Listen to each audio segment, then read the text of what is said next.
Hello everyone, welcome back to the channel. Today, I have a story that will take you on an emotional roller coaster, filled with love, betrayal and picture this. After 29 years together, including 26 years of marriage, I thought we had the perfect relationship. We supported each other in everything, raising two great kids and built a successful career. But then, everything fell apart in a heartbreaking moment of betrayal. It all started when I decided to surprise my wife with a romantic getaway for our anniversary.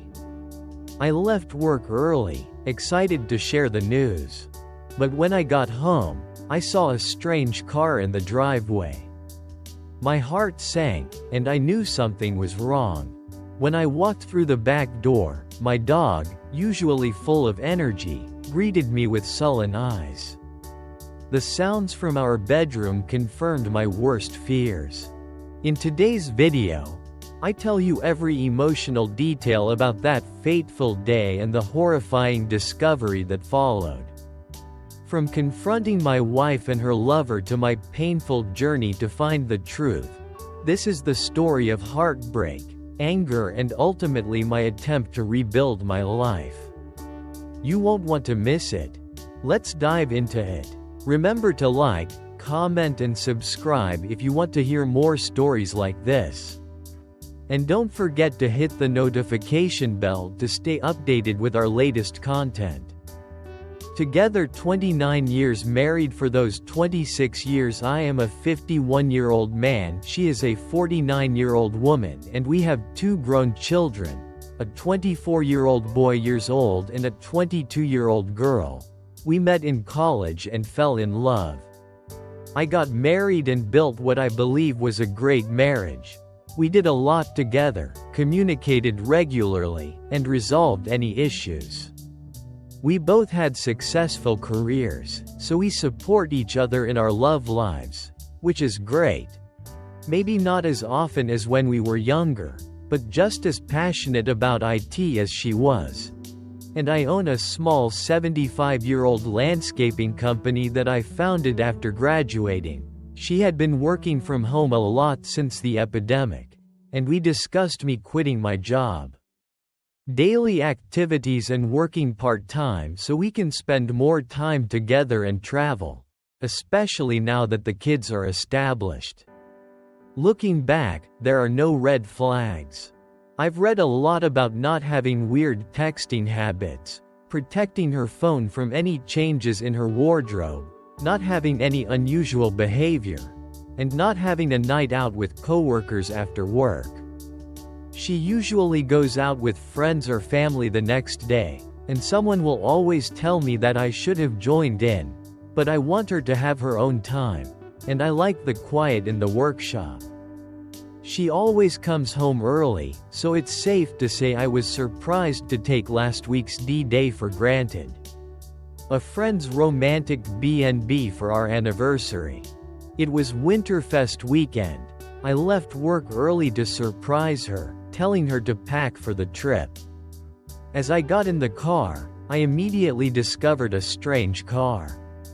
I had a feeling, I didn't know why, but I sat there hoping I was wrong, but my intuition told me I wasn't.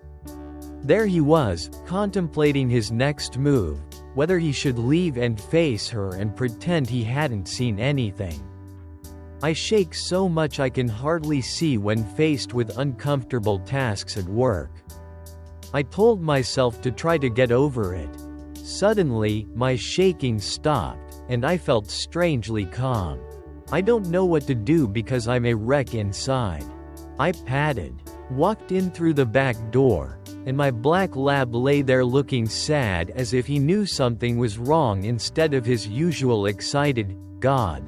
I admire the dog. He's still standing, greeting.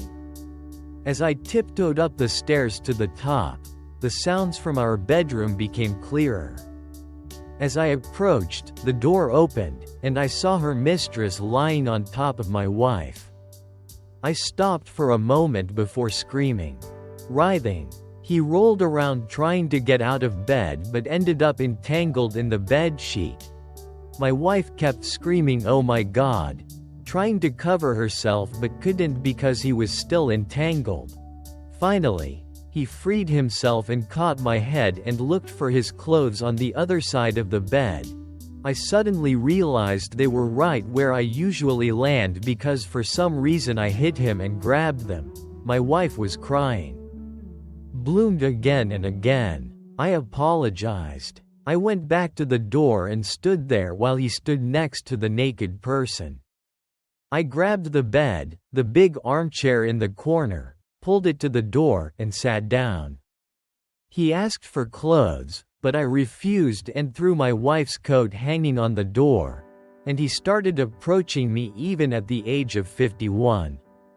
I'm in good shape, 6 feet 3 inches tall, and 240 pounds from years of going to the gym, and the scenery has changed.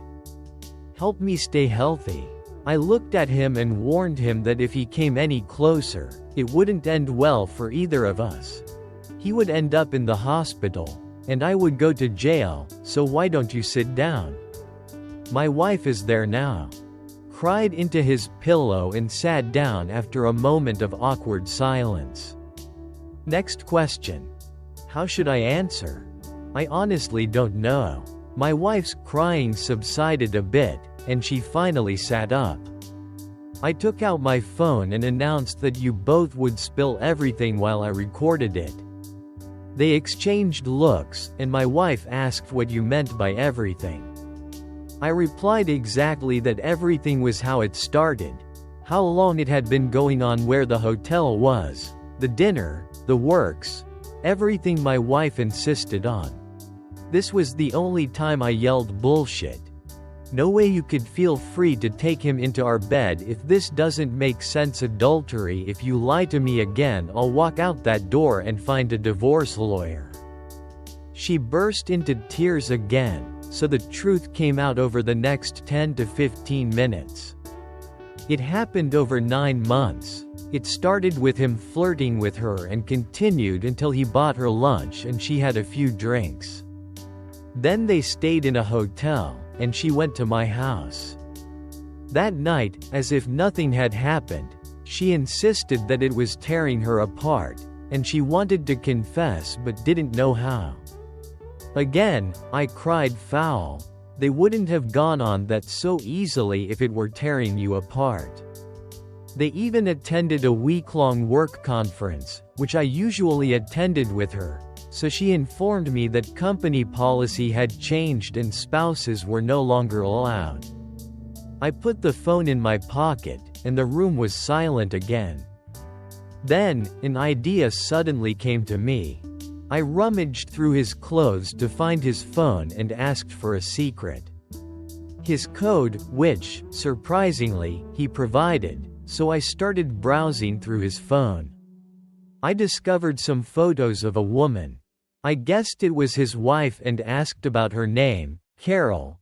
She was quite attractive, although not as beautiful as my Ashley. I informed him that I had found many pictures of the kids. He had 3 and, finally, a family portrait of all of them. I held up my phone and remarked, "A lovely family. Why would you risk it all to make love to my wife?" His answer, "What do you mean risk me? Do you believe Carol won't find him? How could she find me?"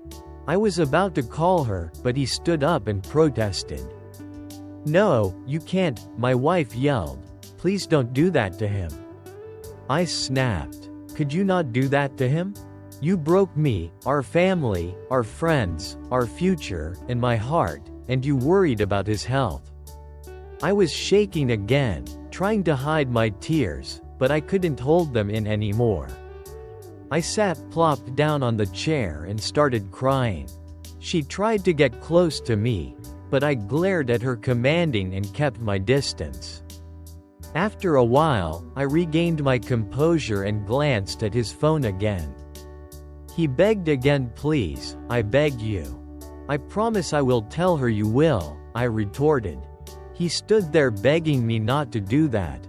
I located her number and decided a FaceTime call would do more good. She picked up the phone and looked confused, asking, "Who are you?" "My husband? He is fine now, but that is about to change." I moved the camera to show him standing in my wife's robe. I said, "I believe you are familiar with this man. The room he is in is my bedroom. The floral robe he was wearing belonged to this woman." I turned the phone to catch my wife, who was trying to hide under the bedsheet, but it was too late. Today, my wife and I came home early and found them lying in bed together. I really feel sorry for her and terrible about the fact that I revealed this news. She started sobbing, and he tried, "Honey, I'm so sorry. I can explain that it was just a one-time spiel." I advised her not to believe a word he said. It had been going on for over 9 months, and I had spent the last 15 minutes jotting down all the details they were willing to reveal. I assured her that I would text her my contact information, and she would send me an email address so I could forward the video to her. I gave him the phone and overheard her warning that a packed bag would be waiting outside when he got home, and if he tried to come in, she would call me. Police officer, before she hung up, I threw his clothes at him and he walked out after getting dressed. Now it was just me and my wife left. She looked at me and started to cry. Apologized profusely. She never intended to hurt me. Can I forgive her?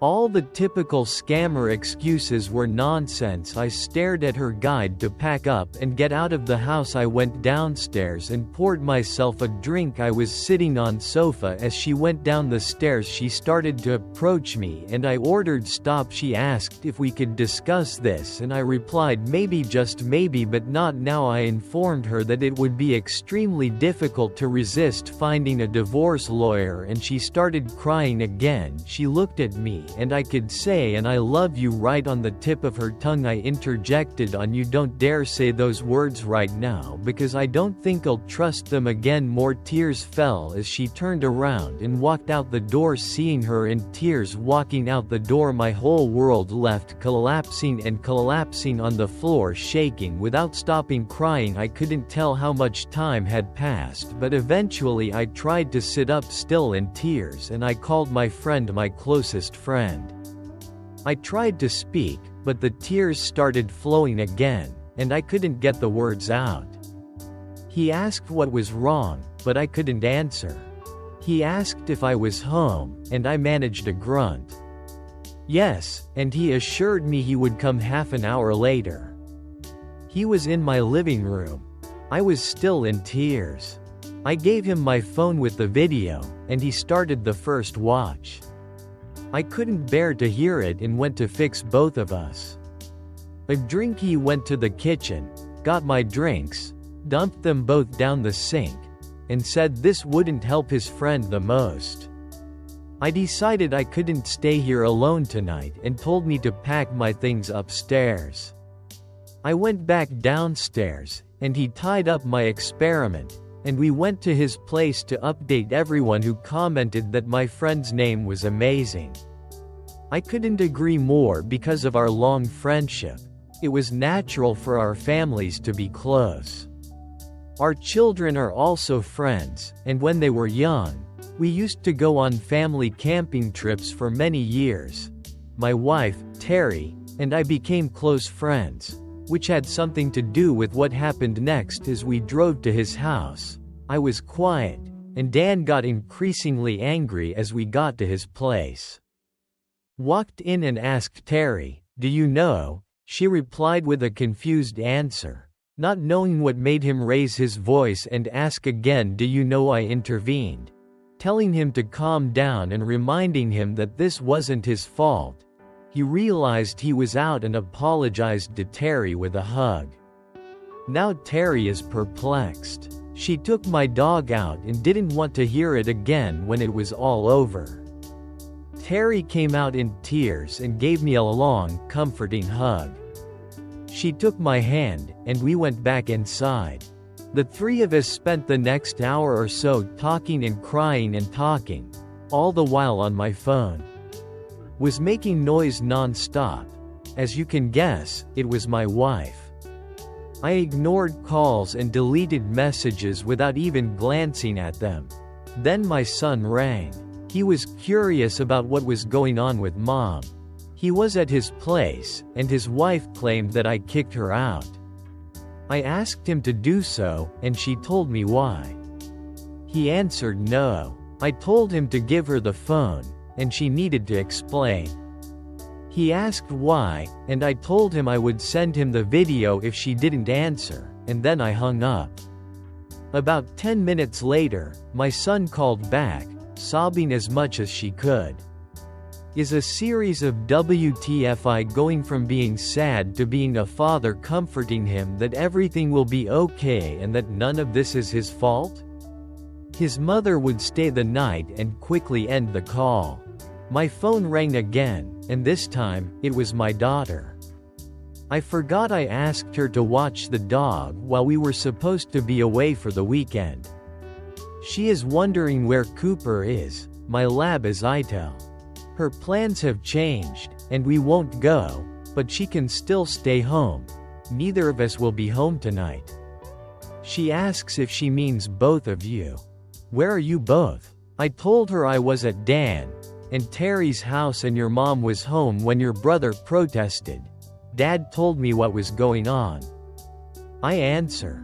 I can't answer right now. I'll stop by tomorrow, and we can talk. Then she kept trying, but I kept refusing, and eventually, she gave up and ended the call. I know exactly where the next calluses will go. Then I ping my son to notify him of an impending call. Next, I phoned my wife, asking her if she was ready to pour the beans for our daughter or if the mission had fallen into my hands. Her answer was nothing but a new wave of tears. I hung up the call, then half an hour later, there was a knock on Dan's door so my daughter could see me. She rushed towards me, and I both broke down in my arms, holding her tightly, not knowing the reason behind our emotional outburst. As we tried to regain composure, I called my wife back to let her know that our daughter I was with me. Again, I asked if she was ready to break the news or if I should put her on speakerphone. My daughter cried out, asking her mother to clarify what she had to reveal. But all she heard was crying more, so I decided to end the call without revealing any details. Then dropped the bombshell. Today, I found out that her mother has been having an affair for the past 9 months. When I thought my pain couldn't lessen the pained look on my little girl's face that made me kneel, she was shaking so much that she couldn't cry. On the floor, a motionless sob. Feeling as if I had failed her when she needed me the most, I didn't even have the strength to move. With tears in his eyes, Terry rushed to safety. He comforted her and promised her that everything would be okay. Dan was also in tears. As I mentioned, our family is so close together that she finally let out this heartbreaking cry that I knew would haunt me forever, even if I lived another century. I finally curled up and hugged both of us. We finally found our way to the couch. Speechless, I asked my daughter if she was okay. She looked at me and said, "Dad, don't worry about me. Are you going to make it?" I tried to cry out. I'll cope." She asked if she could take Cooper with her to the house and if her fiancé, Tim, could come to stay there. Naturally, I said yes. 3. I felt relieved after leaving she would not be alone. Terry angrily says I can't believe she did this and calls her every name under the sun. She calmed down and grabbed the phone, saying she would call her, looking at me, expecting it to be me. I told her to go ahead but put it on speaker so she could call, exchange small talk, etc., etc. In the end, she told her that it was me who called Dan in tears after she left the house. And now I'm there. She again. Terry knows everything. crying more than Terry just to let scold her. What are you thinking? So why didn't you come talk to me before you started on this path? If something is missing, why don't you talk to Mike? You know how much he understands you have. Do you know how many people you've hurt? Darlene, our daughter, just left here. I can't even begin to describe the look on her face when Mike told her that Dan and I would never be able to see you in the same light, too. Terry didn't end the call but just heard her cry after a while. I told Terry to give me the phone. Ashley didn't answer. I called her name again. Ashley finally answered yes. Baby, I retort. You have lost the right to call me. She sobbed even more. I want to know what you are sorry for if I don't come home soon. Do you realize the severity of your actions? Or will you sleep with your boss after we return from the trip, crying more than that? You're not sorry for all the people you hurt, including your boss's family. You're just sorry for getting caught. I ended the call with Dan Terry and chatted more while my phone vibrated non-stop. Finally, I tried to sleep but to no avail. In the morning, I asked Dan to drive me home, hugged Terry, and expressed how much they both meant to me. I told Dan I planned to go to my cabin to find some quiet, and he agreed that it was a wise move since we were staying here. I noticed that amidst the barrage of notifications on my phone, there was a text from my wife's boss's wife expressing her gratitude for disclosure and providing her email address. I forwarded the video and allowed her to reach out if she needed to unload it, which could benefit both of us. I packed my things quietly, not disturbing Darlene and Tim. While loading the truck, I picked up a few of my .22 rifles. Dan questioned my actions, and I explained that I know I usually do some targeting exercises, but he will confiscate them this time. Cooper jumped in and left when we arrived 2.5 hours later. I opened the door and started a fire in the fireplace. Cooper and I went for a walk in the woods, somewhat quiet but not completely. My son called to check on me, and I informed him of my whereabouts. I asked him if his mother wanted to stay home.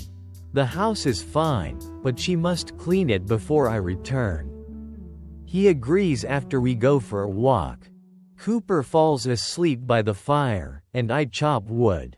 It's a great, effective workout. Surprisingly therapeutic with every swing of the axe. I alternated between visualizing my wife's and her boss's faces. I stayed on Saturday, Sunday, and Monday.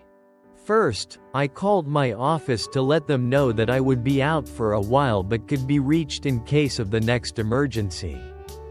I call my lawyer for any legal issues related to the company.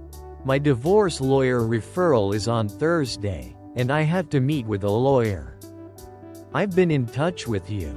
I'm on the phone with the bank and asked to put a hold on our joint accounts, followed by canceling all the credit cards and requesting new ones to be sent out. Being alone in the woods helped me better understand my next steps. I found myself shaking again, wondering if it was true. I will get over this or try to save our marriage once I get home. I found this subreddit and started reading other people's stories, which helped, but only briefly in the middle of the week. I went into the office and chatted with my HR manager, and we were about to have a close professional relationship. More personally, I divulged information and asked for advice on approaching their company. She advised me to talk to my lawyer before doing anything. She asked if I would get tested. No, she recommended someone and also said I should see a doctor for an STD test. I called them both and set up an appointment for Thursday. I met with my lawyer and showed her the video this time. I could hear her start shaking her head and asking why people do stupid things. It was so stupid.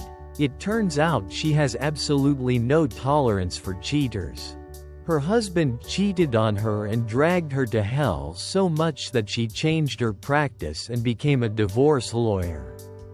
She reassured me everything would be fine, and I signed the contract with her. I asked about telling the wives and the HR boss, and she said we should wait until then. I met with my wife. She had taken refuge in at least our son's place. She was also wise enough to understand that I needed some space and not be at home when I returned. I was slumped over on the couch because I couldn't bear to step foot into our bedroom when I needed to get something. Take as many as possible to minimize the number of times I have to go into that room. Thank you for sticking with me so far. It took so long to write this article about my daughter that it brought me to tears for a few hours. I will provide another update next week. Once again, I want to express my deep gratitude for this community's advice and support. I am indebted to each of you in ways I can never repay. All I can do is say thank you and try to respond to all the comments whose support and encouragement have benefited many. If you have commented on the strength I showed during the confrontation, but I feel anything but strong right now. I'm just going through the motions. All the advice has been great and is helping me move forward. The second reason for this post in my original post is because I was looking for help. Trust me, there are many reasons why my first post was deleted. I was told it was because it had too many stories and insufficient support requests. I'll try to be brief, but I believe details are important. I'm starting to accept that there likely won't be any outcome, and I am 99% sure about my decision. Yet, I can't shake the thought that I will give up 29 years of our life together. Even now, I can't steer myself towards type 10 and still consider her my wife. What happened to me on D-Day? She ended up with his wife at our son's place. He called, confused about what was going on and why I kicked her out. I told her she needed to tell her otherwise, she would know I went to my best friend's house. My daughter, who was supposed to be the dog sitter, came home to find the last dog. She went to her friend's house. I want to know what's going on. I told her that the pain on her face was worse than finding my wife in bed with her boss and that it was devastating. She came to our house with the dog, and her fiancé is coming on Saturday morning. Told my friend that I would stay in the cabin for a few days. Could he drop me home? He agreed it was a good idea, so I packed up, took the dog, and spent some time at the cabin walking in the woods and chopping wood. It was good exercise and therapy. I stayed there until Saturday and then drove home on Monday. I started calling bank credit card companies, and a lawyer I use for corporate matters recommended someone I call and meet with on Thursday. I played her the recording, and she was extremely confident, and I hired her. I asked about informing my wife of the human resources boss, and she suggested we hold off. I'm at home, sleeping on the couch. I couldn't get myself into the bedroom except for my clothes. On Friday, my son called to tell me his mom couldn't be there anymore, which was stressful for him and him.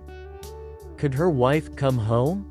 I hadn't spoken to my wife since D-Day, and I reluctantly agreed she'd come back on Saturday. I went back to the bungalow. It was freezing, but I tried it on Saturday. I went straight to the office. The people there loved my dog, and I was finally pampered. I was going home on Monday night when I saw my wife. All I could see was the image of her in bed with her boss on D-Day. I don't think I'll get over any offer we didn't talk about. I changed and went to my basement office to keep it. I was finally busy. I watched TV in the basement. and she came downstairs and asked if we could discuss it. I told her I wasn't ready and asked her to leave me alone while she was there. I fell asleep in the recliner, woke up early, went to the gym, showered there, and went to the gym. My routine is to come home late for the rest of the week on Friday, and my HR manager checks in on me. I let her know about recent events, and my therapist visited her, who suggested that I stop sleeping on the couch and get a new bed. I thought it was a great idea. I withdrew half of the money from the joint account. The rest was my wife's share. I went to buy a new bed, and delivery was scheduled for Saturday. I waited in the office to get the call that they would arrive in 30 minutes. I stopped to pick up a few extras to deliver to everyone and waited nearby when they arrived. I met them, treated them to lunch, and gave each of them 25 cents to help me. I asked them not to take the old mattress away and if they could return later to pick it up. I asked them to lean against a nearby tree. On the street, they seemed confused, and I told them to give me 5 minutes and come in, and they would understand. I've been thinking about burning the old mattress in the driveway but don't want to clean it up. I went upstairs and took off the sheets while I was doing this. Back to me about what I need to find out. I grabbed a can of Blaze orange spray paint we used to mark the properties we were disposing of and sprayed it in big letters. My wife cheated on me on our bed. The guys walked in, and my wife asked what was going on. I told her I couldn't sleep in that bed anymore and that she had bought me a new bed. She seemed sad but returned downstairs. The new bed was ready, and everyone left the old mattress where I requested. After a while, she informed me that they had left the old mattress in the yard. I replied that they would come back to get it, trying to keep a straight face. I don't think she was caught. Still, the neighborhood must have come to Valentine's Day. She tried to be romantic and initiate intimacy. I turned her down and said I wouldn't accept her offer even if she was the last woman. She replied that we didn't just have sex, but we loved her in a pained voice. I protested that we hadn't been in love since she started sleeping with her boss. She looked surprised. Did she think I forgot? I was completely confused by her thought process. I decided this was the best time to discuss this and asked her to do it while sitting in the living room. I asked her what she would like to do if we tried to patch things up or if we should divorce and move on. I'm not sure why I proposed to my ex. I guess I've been toying with the idea of giving up for 29 years. Convince me otherwise. She insisted she would do anything I asked to rectify the situation and asked for my forgiveness. I told her that she needed to confess to everyone in our family, starting with her parents and my mother, including the details of how I discovered the affair our children were having. We still don't know about this detail. They are visiting tonight. I will provide an update on how it goes. That's my current situation. I'm still shocked at everything and constantly fighting the urge to confront my boss. However, I still need advice on when things will improve or if this is my new reality update. Update that night. My mother and my father passed away 3 years ago, and her parents, sister, and brother-in-law came to visit, and we all sat in the living room. I made sure to sit as far away from her as possible. They started with comforting words. "What's up? We love you. Everything will be okay? Let's say someone is seriously ill." I glanced at her and said, "This story will not tell itself." Her dad looked at me, and I swear his eyes were saying "oh no" as if he sensed what was about to happen. I must give her credit. She confessed everything in tears, including the part about me getting into our bed. After a long, uncomfortable silence, She begged someone to say something. I said back to them. Say you are a terrible person, that you have hurt me more than you can imagine. Tore my heart apart. Thrown away 29 years. And ruined our family, not to mention the damage what you two did to his family was sex that was truly worth all the anger, hatred and betrayal I kept holding in and pouring it out. I didn't know I could be so harsh that her mother finally said enough was enough. She agreed that she deserved it all and ran upstairs crying. Her mother tried to follow her, but her dad said not to leave her alone. She needed to suffer for a while before things could get better. We chatted for a bit. They offered support and let me know if I needed anything. I just needed to ask. I told them I had been to see a counselor and thought I would be fine, but I appreciated their offer. I told them that despite everything, I still loved her and that she would need them more than me. I went to bed and slept better than I had since D-Day. The next morning before I left, went into the guest room and said she hadn't slept and had been crying all night.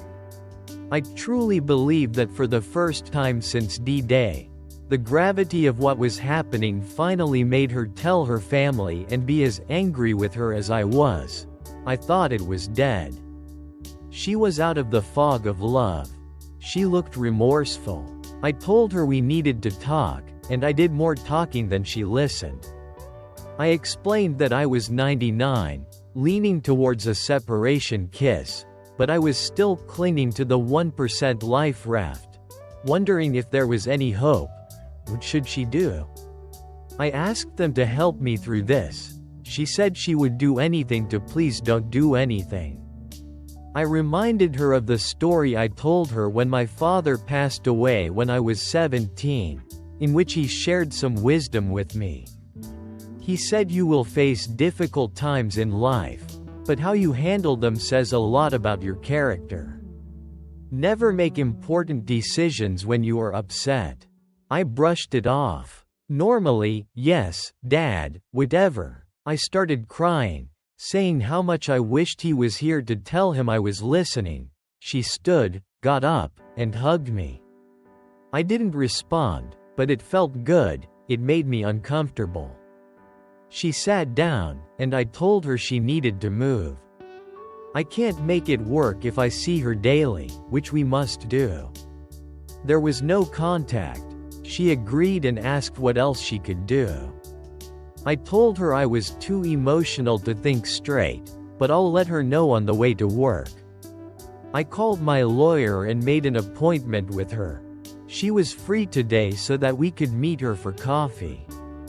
I'll update her on everything, the 99 to 1% dilemma, etc. I asked her to prepare divorce papers in case I decided to move on. She suggested that if I could afford it, I should find an apartment for my wife and pay the first month's rent, which would show good faith if things went to court. I agreed and she said there would be something for me to review on Monday. I called a real estate broker we had worked with for many years, explained the situation and what I needed, and he referred me to a leasing agent who found an appropriate point. I will meet with the property manager to pay the deposit for February and March. When I get home, I tell my wife about the apartment I paid for and that she needs to meet with the manager and sign the lease, which is a 6-month lease, which seems like an added plus.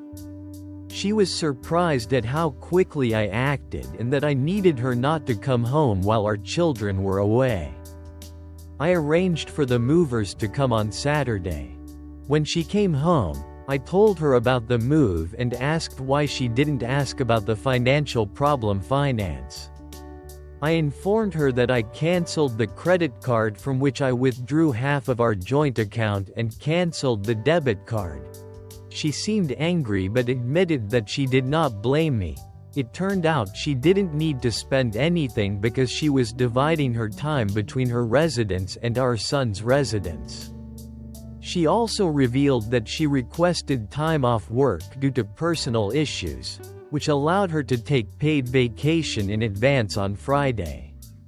I told her she could bring whatever she needed to the new place, leaving me only a few essentials and nothing from the basement or any heirlooms in the new bed. I also told her that I am available for marriage counseling and that she should find 3 different counselors, and I will choose the one I think is best.